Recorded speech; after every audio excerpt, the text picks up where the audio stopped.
ప్రస్తుతం మనం కూకట్పల్లిలోనే ఉన్నాము. కూకట్పల్లిలో మరి నిన్న చూసుకున్నట్లయితే కూడా ఒక ఘటన అంటే చాలా ప్రమాదకరమైన ఘటన కూడా ఇక్కడ సంభవించిందనే చెప్పుకోవచ్చు. ఒక తల్లి తన పిల్లల్ని తను తన కడతేర్చింది అంటే కూడా ఎవరు నమ్మలేని ప్రసక్తి అని కూడా చెప్పుకోవచ్చు.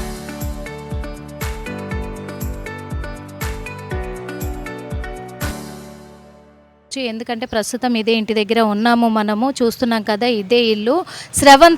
స్రవంతి తనతో పాటు తన ఇద్దరు కుమారులు కూడా ఉన్నారు. ఆ ఇద్దరు కుమారులను కూడా తనే హతమార్చింది అనేది కూడా వినిపిస్తున్న వార్తలు మాత్రమే, కానీ అది నిజం కాదేమో అని చెప్పేసి కుటుంబ సభ్యులైతే ఆరోపిస్తున్నారు, ఆవేదన కూడా వ్యక్తం చేస్తూ ఉన్నారు. తన భర్త ప్రవీణ్ రెండో వివాహమే ఇంత ఘాతకానికి కూడా పాల్పడిందని కూడా చెప్పుకోవచ్చు. మరి దానికి కారణం కూడా తన రెండో వివాహమే అని కూడా తెలుస్తూ ఉంది. ప్రవీణ్ మొదటగా స్రవంతిని ప్రేమించి పెళ్లి చేసుకున్న తర్వాత ఇద్దరు బాబులు జన్మించిన తర్వాత కూడా మహేశ్వరి అనే తన అక్క కూతురైనటువంటి మేనకోడల్ని రెండవ వివాహం చేసుకోవడం కూడా జరిగింది. ఆ రెండవ వివాహం కూడా ఇక్కడ స్రవంతికి తెలియకుండానే తనతో మళ్ళీ ప్రేమ ఆయన నడిపించి కూడా తనని పెళ్లి చేసుకున్నట్టుగా తెలుస్తూ ఉంది. తనతో ఇక్కడ స్రవంతితో విడాకులు తీసుకోకుండానే తన మీద కేసు ఫైల్ అయినప్పటికీ కూడా, వరంగల్లో కేసు ఫైల్ అయినప్పటికీ కూడా కేసు నడుస్తుండగానే మరి ఇక్కడ మహేశ్వరిని వివాహం చేసుకున్నాడు ప్రవీణ్. ఎంత చెప్పినా వినిపించుకోలేదు అని తెలుస్తూ ఉంది. ఈ వివాహం కూడా ప్రవీణ్ తల్లి, తండ్రి, వదిన వీళ్ళు నలుగురు కూడా వాళ్ళు సపోర్ట్ చేసి ప్రవీణ్ వివాహం జరిపించినట్టుగా కూడా తెలుస్తూ ఉంది. కాబట్టి ఇక్కడ బాధ్యత అనేది, ఈ 3 ప్రాణాలకు బాధ్యత అనేది వాళ్ళు కూడా వహించాల్సిన అవసరం ఎంతగానో ఉంది. అదే కాకుండా ఈ ప్రవీణ్ అనే వ్యక్తి డ్రైవింగ్ చేస్తూ ఉన్నాడు. తనని ఇక్కడ మహేశ్వరిని రెండో వివాహం చేసుకున్న తర్వాత స్రవంతి అక్కడ ఊరు నుంచి కూడా పెద్దల సమక్షంలో పలుమార్లు వాళ్లకు పంచాయతీ ఏర్పాటు చేసి పెద్దల సమక్షంలో కూడా వాళ్ళిద్దరిని ఒక అగ్రికి తీసుకొచ్చిన తర్వాత కూడా స్రవంతి తన పిల్లలతో పాటే నేను ఉంటాను, నాకు ప్రవీణ్ వద్దు అని చెప్పేసి పిల్లల్ని తీసుకొని వచ్చి హైదరాబాద్లో ఉన్నటువంటి ఇదే తన సొంత ఇంట్లో తన పిల్లలతో పాటు తను పని చేసుకుంటూ తను బ్రతుకుతూ ఉన్నప్పటికీ కూడా ఈ ఇల్లు కూడా స్రవంతి డబ్బులతోనే స్వయంగా కూడా తను కొన్నట్టుగా తెలుస్తూ ఉంది. అయినప్పటికీ ప్రవీణ్ అనే వ్యక్తి మాత్రము తన అహంకారమా దురంకారమా అనేది కూడా తెలియట్లేదు. కానీ తను మరి అహంకారం అనే చెప్పుకోవాలి పరంగా, ఎందుకంటే ఇక్కడ స్రవంతిని ప్రేమించి పెళ్లి చేసుకున్నాడు, ఇద్దరు పిల్లల్ని కన్నాడు. అలాగే మళ్ళీ మధ్య రకంగా కూడా తన బంధువు అయినటువంటి మహేశ్వరిని చేసుకోవడం ఎంతవరకు న్యాయం అనే కోణంలో కూడా ప్రజలు కూడా ప్రశ్నిస్తూ ఉంటారు కదా. మరి మహేశ్వరి అయినా కానీ మధ్యలోకి రావడం తన తప్పే కదా. తన బంధువు అయినప్పటికీ కూడా మొదటనే మరి స్రవంతితో మానుకోమని చెప్పి తన భావను కాంప్రమైజ్ చేసుకొని తను అప్పుడే పెళ్లి చేసుకుని ఉంటే ఎలాంటి ఇబ్బందులు కలగకపోయేటివి, ఈరోజు 3 ప్రాణాలు బలవ్వకుండా ఉండేటివి కదా. చిన్న పిల్లలు, అబ్బాయిలు ఇద్దరు కూడా, వాళ్ళ వయసు చూసాము మహా అయితే ఒక 7 సంవత్సరాలు 5 సంవత్సరాలు ఉండుంటాయి. ఇప్పుడు ఈరోజు ఎంతో భవిష్యత్తునున్నటువంటి ఇద్దరు పిల్లలు కూడా ఈరోజు లేకుండా పోయారు. దీనంతటికీ కారణం కూడా ప్రవీణ్ రెండవ వివాహము, అలాగే ఆస్తి తగాదాలు అనేది కూడా వినిపిస్తూ ఉన్నాయి. ఎందుకంటే ఇక్కడ హైదరాబాద్లో ఉన్నటువంటి ఈ ఇల్లు, ఇక్కడ కూకట్పల్లిలో ఉన్నటువంటి ఇల్లు ఇక్కడే కాకుండా ఇంకా 2 చోట్ల కూడా ఉన్నాయి, ఇంకో 2 ఇండ్లు అనేది కూడా తెలుస్తూ ఉంది. అయినప్పటికీ ఈ ఆస్తి నాకు కావాలి అని చెప్పేసి ప్రవీణ్ పలుమార్లు కూడా స్రవంతితో గొడవ పడ్డట్టుగా తెలుస్తూ ఉంది. ఆ గొడవకు కారణమే ఈరోజు వాళ్ళు ప్రాణాలు కోల్పోవడం అనేది కూడా తెలుస్తుంది. మరి ఇక్కడ స్రవంతి తల్లిదండ్రులు కూలి పని చేసుకొని బ్రతుకుతూ ఉంటారు వరంగల్లోనే. వాళ్ళు మాణిక్య తండకు చెందిన వాళ్ళు, వీళ్ళంతా కూడా అక్కడ వాళ్ళ వ్యవసాయం, వాళ్ళ కూలి పని వాళ్ళు చేసుకుంటూ బ్రతుకుతున్న వాళ్ళను అలసిగా తీసుకొని వాళ్ళు ఏం మాట్లాడలేరు అనే కోణంలో కూడా ప్రవీణ్కి అదొక చులకన భావంతో కూడా ఇలాంటి అఘాయిత్యానికి పాల్పడ్డట్టుగా తెలుస్తూ ఉంది. కానీ ఇదే కోణంలో చూసుకున్నట్లయితే ఇప్పుడు స్రవంతి బంధువులు కావచ్చు, అలాగే ఇటు పోలీసులు కావచ్చు, కొన్ని అనుమానాలు అయితే వ్యక్తం చేస్తూ ఉన్నారు. ఎందుకంటే రీసెంట్గా నిన్న ఉదయం ఘటన చోటు చేసుకున్నప్పటికీ కూడా మన నైటు వాళ్ళ ఊర్లో వరంగల్లో మళ్ళీ పెద్దల సమక్షంలోనే అంతా కూడా పంచాయతీ సమావేశం ముగిసిన తర్వాత అక్కడి నుంచి స్రవంతి పిల్లల్ని తీసుకొని ఇక్కడికి రావడంతో తన వెనకాలే ప్రవీణ్ వచ్చినట్టుగా కూడా తెలుస్తూ ఉంది. ప్రవీణ్ ఇక్కడికి రావడము, ఇద్దరి మధ్య మళ్ళీ గొడవ అనేది మొదలవ్వడము జరిగినట్టుగా తెలుస్తూ ఉంది. ఆ టైంలో మరి ఇక్కడ ఎందుకంటే ఏరియా చూస్తున్నాం అన్ని రేకుల ఇండ్లే ఉన్నాయి కదా, ఇక్కడ అన్ని చిన్న చిన్న ఇండ్లు బస్తీ టైప్లో ఉంది. ఇక్కడ సీసీ కెమెరాలు కూడా అవైలబుల్లో లేవు కాబట్టి ప్రవీణ్ ఒక్కడే వచ్చాడా, తనతో పాటు ఇంకా ఎవరినైనా తీసుకొని వచ్చాడా? మరి వీళ్ళిద్దరికి గొడవ జరిగినప్పుడు తనేమన్నా తనే వాళ్ళపైన దాడి చేసి ఉంటాడా? పిల్లలపైన కానీ స్రవంతి పైన కానీ దాడి చేసి వాళ్ళని ఏదైనా చేసుంటాడా అనే కోణంలో కూడా అనుమానాలు వ్యక్తం అవుతున్నాయి. ఎందుకంటే చాలాసార్లు కూడా స్రవంతిని బెదిరించినట్టుగా కూడా తెలుస్తూ ఉంది. నా ఆస్తి నాకు ఇవ్వకపోతే ఖచ్చితంగా పిల్లల్ని నిన్ను మాత్రము బ్రతకనివ్వను అని చెప్పేసి చాలాసార్లు వార్నింగ్ ఇచ్చినట్టుగా స్రవంతి పైన చేయి చేసుకున్నట్టుగా కూడా తెలుస్తూ ఉంది. కాబట్టి స్థానికులు కూడా చెప్తూ ఉన్నారు. కాబట్టి ఇలాంటి అనుమానాలు వ్యక్తం చేస్తున్నారు కుటుంబ సభ్యులు, ఇటు పోలీసులు కూడా అని చెప్పుకోవచ్చు. ఇక్కడ కొంతమంది ఉన్నారు కాలనీ వాసులు, వాళ్ళని అడిగి తెలుసుకునే ప్రయత్నం అయితే చేద్దాం. ఎందుకంటే వాళ్ళకు పూర్తిగా తెలుస్తుంది కదా, ఇది ఒక బస్తీలాగా ఉంది కాబట్టి అందరూ మాట్లాడుకుంటూ ఉంటారు, పలకరించుకుంటూ ఉంటారు కాబట్టి తెలిసే ఉంటుంది. మరి అడిగి తెలుసుకునే ప్రయత్నం అయితే చేద్దాము. అమ్మ, మీరు ఇదే కాలనీలో ఉంటారా?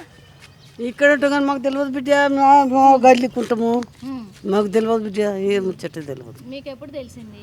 మాకు 4 గంటలకు తెలిసింది. 4 గంటలకు తెలిసింది. ఎప్పుడైనా చూసారా మీరు అమ్మాయిని? ఆ అమ్మాయిని కూడా మేము సరిగా చూడలే. ఆమె ఎట్ట ఉందని చచ్చిపోయిన కాడ కూడా చూడలే. చూడలే బిడ్డ. ఇక అంబులెన్స్లో వచ్చింది, అంబులెన్స్లో తీసుకుపోయి అంబులెన్స్ వచ్చి తీసుకోపోయారు. అంబులెన్స్ వచ్చినప్పుడు మీరు ఉన్నారా అసలు? అంబులెన్స్లో వేసినప్పుడు చూసాం కానీ ఇంకా తెలియదు బిడ్డ. ఆ ముఖం కూడా మేము సరిగా చూడలేదు. ఎట్లా ఏంటి వాళ్ళు ఇక్కడ ఉంటారని మీకేమో? పొద్దుగా లేచి మేము పనిలోకి పోతాం, ఇవాళ పని లేదా అని ఇంటికాడనే ఉన్నాం. మీకేమన్నా తెలుసా? ఇదేం తెలుస్తుంది బిడ్డ, అందరికి అప్పుడే గుర్తయింది, ఊరికొచ్చినాం, చూసినాం. మీరు ఎక్కడ ఉంటారు? మేము ఆ గల్లీలో ఉంటాం, దూరం ఉన్నాం. అమ్మాయిని చూసినాం, పిల్లలు చూసినాం కానీ ఈ ఘోరం చూడలే బిడ్డ. పిల్లన్న ఇడ్చలేదు, ఒక చిన్న పెట్టుకుని నాకు మందిలో దగ్గర పోలే, నూకుతారని పోలే బిడ్డ. నూకితే నేను వాడతాను పోలే. వద్దు. ఇద్దరు పిల్లలు తల్లి కదా, ఒక పెద్ద మనిషి లెక్క మీరు ఏం చెప్పదచ్చు? ఏం చెప్పుదామా, పిల్లలు పోయిర్రి, పిల్లలు నన్ను ఇడ్చలేదు. ఎట్లా పోయానో మొబటేడింగ్ రన్ చేసింది మాకు తెలియదు, గొడవ అయింది మాకు తెలియదు. దూరం ఉన్నాం, ఈ గల్లీలకి గుర్తు. వాళ్ళని ఎప్పుడన్నా చూసిరా మీరు ఇంతకు ముందు? స్రవంతిని కానీ వాళ్ళ భర్త ప్రవీణ్ కానీ చూసినా? మాట్లాడేదా ఎప్పుడన్నా? మాట్లాడేది. స్రవంతి ఎట్లా ఉంటుంది? స్రవంతి పని కాదు, బక్క ఉంది, నీ లేకనే ఉంది, మంచిగా మాట్లాడింది. ఈ ప్రవీణ్ మరి ఇంకో పెళ్లి చేసుకున్నాడు, అందుకే పంచాయతీలు అయినాయి అని అంటున్నారు. అవును, పెళ్లి చేసుకున్నాకనే ఇద్దరికి అడగండి, ఇంకా అక్కడనే నేను పిల్లలు నేను బతాం అని పెట్టుకున్నాడు బిడ్డ. ఆయన వైపు తప్పుంది అని మీరు చెప్పగలరా? తప్పుందని మేము ఎట్లా చెప్తాం బిడ్డ? పాపం పునే వాళ్ళ అమ్మడు మేము బతకనికి వచ్చి కిరాయి ఉన్నాం. ఎందుకంటే తన వల్లే ఆమె ఇద్దరు పిల్లల్ని కూడా ఇది చేయాల్సి వచ్చింది అనేది అంటారు. పిల్లల పల్లె ఇంతే చూసినాం బిడ్డ, మేము బతకనికి వచ్చిన వాళ్ళం. ముద్దుగా నిన్న ఆడుకున్నారు ఈడ, ఎప్పుడు దొరకపోయింది తెలియదు. చెండ ఆడుతున్నారు నిన్న ఈడ. ఎప్పుడైనా మీతోటి పిల్లలకి ఇట్లా ఏమన్నా మంచిగా మాట్లాడేది పిల్లలు.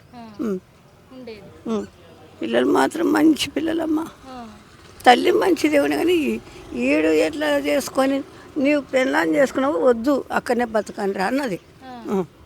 ఇది ఇంకొక్కటే వాళ్ళకు జిద్దు.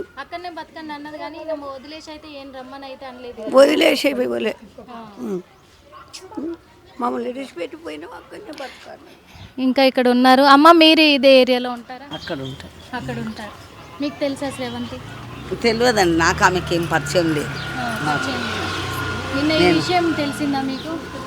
సాయంత్రం చూసినాను, సాయంత్రం వచ్చాను కదా, అప్పుడు చూసాను. మన బస్సులో లేదు కాబట్టి ఇక్కడ ఉండే ఈ లోపలనే ఉండే ఆమె, ఇంకా అక్కడ అటువైపున రాలేదు ఎక్కువ. ఇంకా కొంతమంది ఇక్కడ కాలనీ వాసులు ఉంటారు, తెలుసుకునే ప్రయత్నం అయితే చేద్దాం. ఎందుకంటే పిల్లలు కూడా ఇక్కడే ఆడుకునే వాళ్ళు, పొద్దున్న లేస్తే కూడా ఇక్కడే ఆడుకునే వాళ్ళు. స్రవంతి కూడా మంచిగా మాట్లాడుతుంది. తను ప్రవీణ్ రెండో వివాహం చేసుకోవడమే దీని అంతటికీ కారణము అని చెప్పేసి కూడా చెప్తూ ఉన్నారు. ఎంత చెప్పినా తను వినలేదు. మీ ఇద్దరు అటే బతకండి, ఇక్కడికి రావద్దు అని చెప్పేసి ఎంత చెప్పినా కానీ వినిపించుకోలేదు ప్రవీణ్ అని చెప్పేసి కూడా వీళ్ళు చెప్తూ ఉన్నారు. ఇంకా కాలనీ వాళ్ళు ఉంటారు, మాట్లాడించే ప్రయత్నం అయితే చేద్దాం. మరి ఏం జరిగింది అనే కోణంలో కూడా, ఎందుకంటే ఇండ్ల పక్కన వాళ్ళకి తెలుస్తూ ఉంటుంది కదా ఏం జరిగింది అనే విషయము. మేడం మీరు ఇక్కడే ఉంటారా? అవును మేడం. ఏది ఈ ఇంట్లో ఉంటారు ఎదురు? అద్దెకుంటాం మేడం. అద్దెకుంటారు. శ్రవంతి ఎట్లా ఉంటుంది అసలు ఏంటి? చాలా మంచిది మేడం. ఆమె సుంత అని పిలిచేది, నేను కూడా వెళ్ళేదాన్ని. ఒక్కోసారి అలా ఆయనకి ఏమికి ఒకసారి దెబ్బలాట అవ్వేది. ఇంటికి రావద్దంటే వచ్చేవాడు. పిల్లలు చూసుకోకుండా నేను ఉండలేను అని ఏదో మాట్లాడుకున్నారు. ఈమె ఒక్కోసారి కొట్టేసుకునేది, తల చేతులు కొట్టేసుకునేది. పోనీలే తర్వాత ఇంట్లో నుంచి వెళ్ళిపోయాడు, కొట్టేసి వెళ్ళిపోయాడంట. నైటు గొడవ అయింది. వాళ్ళ తమ్ముడేమో పార్టీకి వెళ్ళాడు. పార్టీకి వెళ్ళిన దెబ్బలాట అయిపోయింది. కొట్టేశాడు. నేను వచ్చి అడిగితే ఏమైందంటే కొట్టేసి వెళ్ళిపోయాడు నన్ను ఇలాగా అని బాధపడ్డది. సరే అని హాస్పిటల్ నుంచి వాళ్ళ తమ్ముడు పెట్టించారు, సెనాలు పెట్టించారు. తగ్గింది. కొన్ని రోజుల తర్వాత పోనీలే మారుతాడు అన్న, ఇద్దరం మంచిగా ఉండాలి, పిల్లలు కూడా చూడాలి కదా, మారాలి సెవంతి వదిన గారు అని మాట్లాడేదాన్ని మేడం గారని. నేను మంచిగానే చెప్పేదాన్ని. అంటే ఈ సరిగ్గా ఏమైందో మరి కొన్ని రోజుల తర్వాత వచ్చి నీ దగ్గరే ఉంటాను, తప్పు అయిపోయింది అని కాళ్ళు పట్టుకున్నాడు. నేను చూస్తాను అన్నీ, కాళ్ళు పట్టుకున్నాడు. నేను ఇంకెప్పుడు అలా చేయను, నువ్వే నిన్ను బాగా చూసుకుంటాను అని నిన్ను చెప్పాడు. కానీ సెవెంత్ అన్న చాలా మంచోడు. పిల్లలకు మాత్రం అన్నీ తెచ్చివ్వడు, ఏది కావాలంటే అది అన్నీ కొనివ్వడు. భార్యను కూడా బాగానే చూసేవాడు. ఇద్దరూ మంచోళ్ళే. కానీ ఈ విషయంలోని ఊరు వెళ్ళిన రోజుని మేడం గారిని ఊరు వెళ్ళిన రోజుని వీళ్ళు ఎక్కడికి వెళ్ళారని అన్న వాళ్ళని అడిగాను నేను. అయితే వాకులన్నీ తుడుతాను కదా మేడం గారండి, ఇంటి పక్కన ముగ్గు అన్నీ పెడతాను. సరేలా అన్న, వాటర్ వస్తుంది పట్టుకో అని చెప్పాను. అన్న ఎక్కడికి వెళ్ళారన్న అంటే విజయవాడ వెళ్ళారు అని చెప్పాడు అన్న. సరే అని ఊరు వెళ్ళారని కూడా మాకు తెలియవు, ఇలా చెప్పారు. అంటే ఆయన ఇక్కడే ఉన్నాడు అప్పుడు? పవన్ అన్న ఒక్కరోజు ముందు వచ్చాడు. పవన్ అన్న ఒక్కరోజు ముందు వచ్చి కనిపించాడు. ఆ మళ్ళీ నాకు మళ్ళీ కనిపించలేదు. అన్న వేరే వాళ్ళు వెళ్తుంటే అన్న పవన్ అన్న కనిపించట్లేదు అంటే ఊరు వెళ్ళాడు అంటే ఎక్కడికంటే వాళ్ళ ఇంటికి వెళ్ళారు అని చెప్పారు. సరే అని ఊరుకున్నాను మేడం. ఊరుకున్న తర్వాత ఆ మల్లాడు వచ్చారు వీళ్ళు. ఆ మల్లాడు వచ్చి ఆ రోజే దిగింది, మొన్న రోజు దిగింది. నైట్ కాదు మేడం, పగలే దిగింది. 4 అయింది. మేము ఇక్కడ కూర్చున్నాం. సరే అలా ఊరి నుంచి వచ్చింది కదా పరిగెద్దామని వెళ్ళాను నేను. పరిగెత్తే మూడు పిల్లలు ఇద్దరు లోపలే ఉన్నారు, పిల్లలు ఆడుకున్నారు చాలాసేపు. సరే అని ఊరుకున్నాను. ఊరుకున్న తర్వాత వెళ్ళాక పిజ్జా ఏదో తెప్పించాడు, తిన్నారు. భార్యతో కూడా మాట్లాడాడు, భార్య కూడా బాగానే నవ్వింది, మాట్లాడుకున్నారు అని ఉన్నారు, బాగానే ఉన్నారు తమ్ముడు అని ఈ తమ్ముడితోటి చెప్పాను. అలా ఉంటే పర్వాలేదు తమ్ముడు, పిల్లలు భర్త మంచిగానే ఉంటేనే మంచిది కదా అని నేను అన్నాను. పొద్దున్నకి నేను లేచినప్పటికీ ఏంటి కనిపించట్లేదు, బయటికి రావట్లేదు, వాకలు తొట్టలేదు, ఏమైందని కంగారు పడ్డాను నేను. పవినన్న 7 గంటలకి బండి తీశాడు. బండి తీసినప్పటికీ డ్యూటీకి వెళ్ళాడు, డ్యూటీకి వెళ్ళిపోయాడు. ఇంకా కనిపించట్లేదంటే 2 సార్లు వచ్చాను నేను బయటికి వస్తే తొలిపేసి ఉంది. నేను గేటు దగ్గరికి కూడా వెళ్ళాను మేడం.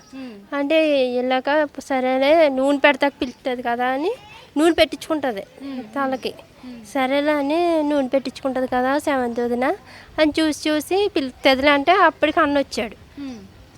పిల్లోడు కూడా పొద్దున్న ఆడుకున్నాడు. పిల్లోడు ఫస్ట్ అన్న వెళ్ళక ముందు పిల్లోడు ఆడుకున్నాడు, బాల్ ఆడుకున్నాడు. ఇంట్లోకి బాల్ వచ్చింది. సరేరా మీ అమ్మకి చెప్తాను అని భయపెట్టాను నేను. ఏదో అన్నాడు మాట, నన్ను పోనీలే అని ఊరుకున్నాను. అప్పటికి లోపలికి వెళ్ళిపోయారు, కనిపించలేదు ఇంకా.